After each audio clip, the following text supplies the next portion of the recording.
Voilà. C'est une 125. C'est bon ça. Bah c'est bien pour commencer hein. Bah, c'est déjà pas mal pour s'amuser en ville surtout. Ah, pour la ville c'est amplement suffisant. Et en plus on n'a pas le problème que ça chauffe. Donc c'est beaucoup plus agréable. Voilà, c'est ça. Au revoir.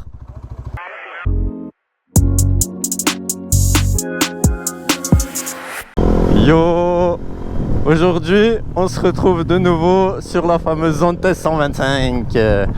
Il m'a proposé de faire un petit peu plus long trajet pour évidemment tester réellement la moto, profiter. Et du coup lui prend la mienne. On va passer par les petites routes parce qu'il est plus à l'aise que de prendre l'autoroute avec. Donc voilà, ça fait très bizarre de voir quelqu'un conduire ma moto. Mais c'est cool, au moins je pourrais donner un avis un peu plus constructif du fait que je roule avec sa moto. Et vous dire le ressenti après une peu plus longue balade quoi. Parce que là je pense qu'on en a pour une trentaine de minutes. Donc voilà, ici j'arrive pas à enlever son clignotant déjà. Voilà, c'est un peu plus rigide. Et sinon depuis la balade donc hier je suis parti chez Moto Verte sur le retour avec la moto pour aller voir pour un possible échange entre la 1290 et la mienne. Donc Moto Verte, magasin Fort Jaco. J'ai aucun sponsor, aucun partenaire hein. Si jamais c'est juste parce que j'aime vraiment bien ce magasin. Ils ont toutes les marques, donc ils vendent des modèles d'occasion et ils reprennent, donc ils font de l'achat-revente hein. Et ils ont une belle 1290 de 2023 avec 10 000 km optionné évidemment, crash bar, régulateur, accra, enfin bref, les trucs de base hein, on va dire. Frérot, c'est compliqué de te rattraper en 125 et du coup je suis parti pour donc voir l'échange si c'était possible. Donc évidemment c'est possible, il a accepté.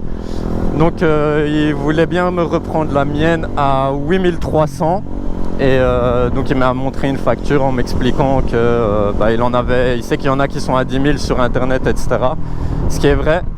Mais il m'a montré une facture d'une mienne plus ou moins identique qu'il a vendue à 9000 et des. Donc voilà, enfin, de toute manière c'est un magasin, hein, il doit passer le contrôle technique, il fait l'entretien, il met une garantie, payer le loyer, donc je comprends qu'il doit manger de son pain également un peu, donc voilà. Et donc il m'a dit on peut arrondir et du coup il faudrait que je rajoute 7000 € de ma poche. Ce que j'avoue qui est quand même une somme non négligeable, donc j'ai quand même demandé à la banque une simulation pour voir ce que ça donnerait et on verra bien hein. Maintenant j'avoue que j'ai des doutes que je vais changer mine de rien également premièrement parce que la 890 pour tous les jours c'est déjà amplement suffisant et il faut dire ce qu'il y a, c'est que son petit gabarit en ville il est quand même plutôt pas mal et avantageux parce que dans l'interfile, surtout en ville hein, pas en autoroute, quand tu es avec la 1290 c'est quand même beaucoup plus gros et plus compliqué, plus lourd, donc à basse vitesse. Tandis que avec la 890, surtout que je commence à m'y faire, c'est beaucoup plus facile. Je fais énormément de bruit avec sa moto, c'est une dinguerie. Mais donc voilà, donc c'était chouette, je suis passé là-bas, j'ai été voir un peu qu'est-ce qu'il en était. Ils ont des super belles motos, honnêtement. Et ici, maintenant, on verra ce que la banque me répond, hein, même si j'ai des doutes, même malgré qu'ils acceptent de changer, honnêtement. Je viens à peine de recevoir la taxe. D'ailleurs, pour parler ouvertement de prix, en assurance, je suis à toute l'année, en passant par un courtier chez qui il y a déjà plusieurs assurances. Je suis à 245 l'année, donc sans omnium hein, sur la 890. Et là, je viens de recevoir la taxe de circulation et j'ai reçu 200 €. Donc honnêtement, je suis agréablement surpris. C'est plutôt cool. Et c'est un peu tout hein, par rapport à moi. Ici maintenant, si je dois vous parler de sa moto, honnêtement, comme a dit, je sais pas si je le mettrai en vidéo, mais un monsieur m'a interpellé là au début en partant. C'est vrai que pour la ville, il n'y a rien de mieux qu'une 125. Maintenant, le bruit, c'est sûr que ça fait du boucan. Donc clairement, j'entends pas du tout, pas du tout, j'abuse, mais j'entends peu ma musique dans l'intercom. Et autour, on voit bien les gens qui se retournent, qui regardent. Tandis que lui est beaucoup plus tranquille, je pense. Hein. Et sinon, à part ça, franchement, c'est hyper maniable. Comme je l'ai dit dans la vidéo précédente, il n'y a rien à faire. Ce genre de moto, ça te met en confiance, c'est petit. Voilà, maintenant, ça accélère, mais t'attends pas un coup de cul, quoi. Genre, ça accélère à son niveau, quoi, à son rythme. Faut pas lui en demander trop. ça reste chouette quand même. Et clairement niveau prix, ça j'ai oublié de lui demander, mais je pense que ça coûte que dalle, hein. Déjà t'as pas de taxe, mais en termes d'essence, je pense pas que ça coûte très cher. Comme plein, ça doit être quoi, 10 € grand max, et ça doit tenir longtemps. Et voilà, donc comme j'ai dit là précédemment, clairement le frein, l'embrayage, c'est pas trop ça. Mais sinon le reste, la moto elle est cool, elle a de belles couleurs, c'est joli, c'est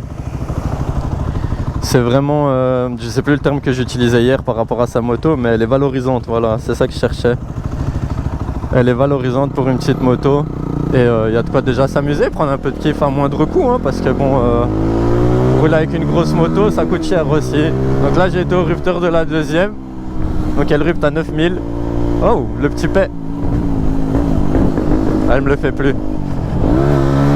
Mais donc au rupteur t'arrives à 50 en deuxième. Et ensuite, voilà, t'es en troisième, donc tu montes les tours, mais tu ruptes à 70, je pense. Ce qui est déjà pas mal. Donc clairement, pour la ville, t'as pas besoin de plus, hein, on va pas se mentir. Et encore une fois, j'adore le pitch de ma moto. Franchement, l'arrière de la moto, et il est trop beau, je trouve. Franchement, il est réussi. Avec le petit pot que j'ai mis dessus, c'est vraiment pas mal. Je suis vraiment content aussi qu'il m'ait proposé de faire ces petites balades en 125, ça change un peu et ça permet de découvrir un peu, parce que du coup on passe par des petits quartiers flamands pour rentrer sur Bruxelles. Et lui aussi ça lui permet de le faire kiffer un peu sur une moto un peu plus grosse, parce que je suis sûr qu'il va sortir une plus grosse moto dès qu'il aura l'occasion de passer son permis A. Et là c'était aussi l'occasion pour lui, je pense, d'essayer le monde de la moto, voir si on aime ou on n'aime pas, hein, parce que comme je l'ai dit dans la vidéo précédente, ou je ne sais pas si je l'ai fait, enfin bref, je me répète peut-être comme un papy, mais voilà, en Belgique tu peux faire, quand tu as ton permis B depuis plus de 2 ans ou 3 ans, un truc du genre, tu as le droit de faire une formation de 4 heures qui te permet en fait de rouler dans toute la Belgique uniquement avec une 125. Et il n'y a pas d'examen, donc tu fais juste vraiment du plateau. Et ensuite il te donne le petit papier comme quoi tu peux t'acheter une 125 et rouler en Belgique. Donc franchement c'est cool. Et ici la 125, rien à dire, je trouve qu'il a fait un bon choix. C'est vrai que dernièrement il y a beaucoup de gens qui sont enfin beaucoup, je ne sais pas, mais je sais qu'il y a, voilà, moi j'en fais partie, hein, pour pas se mentir, enfin pour pas vous mentir, mais je suis un peu réticent par rapport aux motos chinoises. Maintenant clairement ils s'améliorent de plus en plus, ils font du taf, hein. Il y a des motos qui sont belles et qui donne bien. D'ailleurs je pense que c'est la CF en sportive qui a un mélange de Ducati, Yamaha, enfin bref, elle a vraiment une belle gueule niveau moteur. Voilà, à part la 125 j'ai jamais pu essayer d'autres motos dans les chinoises, donc je ne sais pas donner un avis objectif là-dessus, mais voilà, il faut leur donner la chance. Et je pense que pour les prix qui sont proposés, difficile de faire mieux, hein. Clairement avec ce qu'ils proposent comme équipement, etc. Je sais qu'il y a les MT quelque chose, enfin, les genres de trail là, qui effectivement ont une belle gueule. Mais maintenant à voir sur le long terme, et surtout en termes de SAV. Après voilà, je dis ça, mais KTM, je sais que pour l'instant ils sont un peu en galère. Et ça fait vraiment bizarre de voir ma moto de côté. Je suis en train de faire ma petite vidéo là. Et franchement c'est mignon, j'aime bien, c'est cool. Ouais, ça fait du bruit.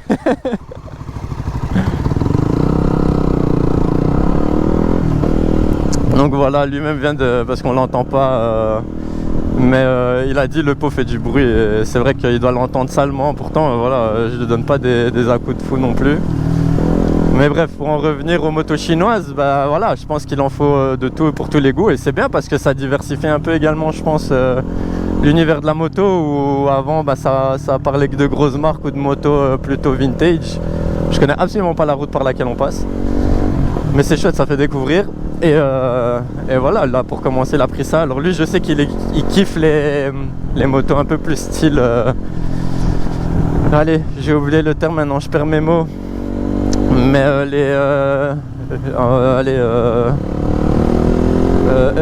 néo vintage, enfin je peux, café racer, voilà, style café racer, etc. Ça c'est son dada. Il aime bien les motos avec un beau look, style, je pense que c'est les Scramblers, les Triumph là, etc. qu'ils ont sorti dernièrement. Ça je sais que c'est son dada. Moi il y en a une comme ça que j'aime bien, mais bon, niveau prix, niveau pratique, tous les jours, ce serait pas ma moto du quotidien. Enfin, quotidien si, mais pour les voyages, etc., pas top, mais c'est l'Indian Scoot FTR. Ça, c'est vraiment niveau gueule, niveau bruit, niveau tout, je trouve qu'elle est surkiffante comme moto. Bon, j'avais raison, ça arrive à 70. Bon, niveau freinage, comme vous pouvez voir, bah, faut vraiment appuyer hein, pour que ça freine, sinon il n'y a pas du tout de mordant. Niveau embrayage, pareil, ça réagit pas très bien. Mais bon, ça fait le taf, elle tient, pas besoin de rouler avec les deux mains, donc la moto est vraiment saine. Maintenant, niveau peau, bah voilà. Je sais qu'il y en a qui sont adeptes du bruit et d'autres non.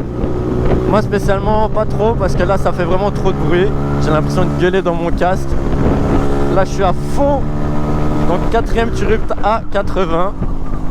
Bon, après je suis en montée aussi, donc je pense que ça n'aide pas.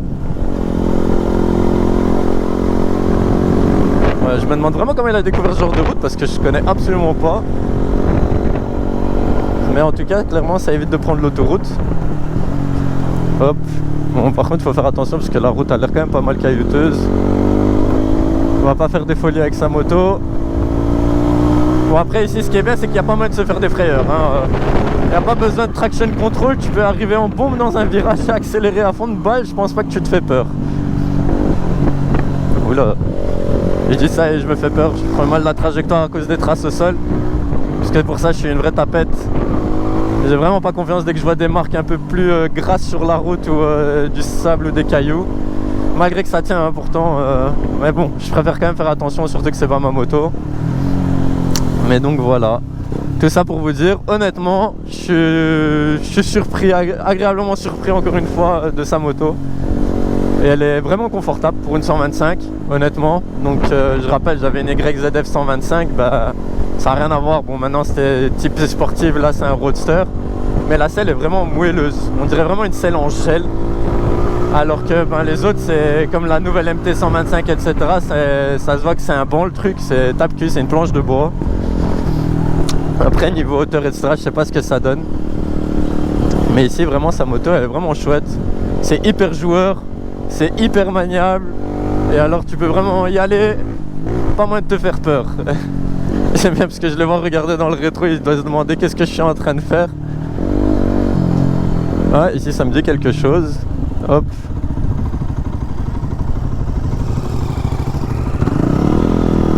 Donc la gueule de côté, voilà. Hop là. Est-ce que le frein arrière il freine même? Ouais. En fait, cette moto me fait penser un peu au Dax de l'époque. Je sais que maintenant c'est plus trop à la mode, mais quand j'étais plus petit, il y avait énormément de Dax 50 dans la rue et ça faisait vraiment le même bruit quand tu passais. Et même niveau gabarit, etc., c'est le sentiment que j'ai. Donc là, je suis à fond poignet. Par contre, bon, j'espère que le rendu en vidéo sera bien parce que ben, j'ai l'impression de beugler dans le casque. Hop, l'échange moto. Oh merde, il y avait du verre, j'avais pas vu. Hop. C'est le fameux échange? Ok. Donc. De quoi? Ouais, moi ça me dérange pas si t'as envie, ouais. Jusqu'à ce que tu aies envie de t'arrêter, quoi. Rentre vers la maison et c'est bon.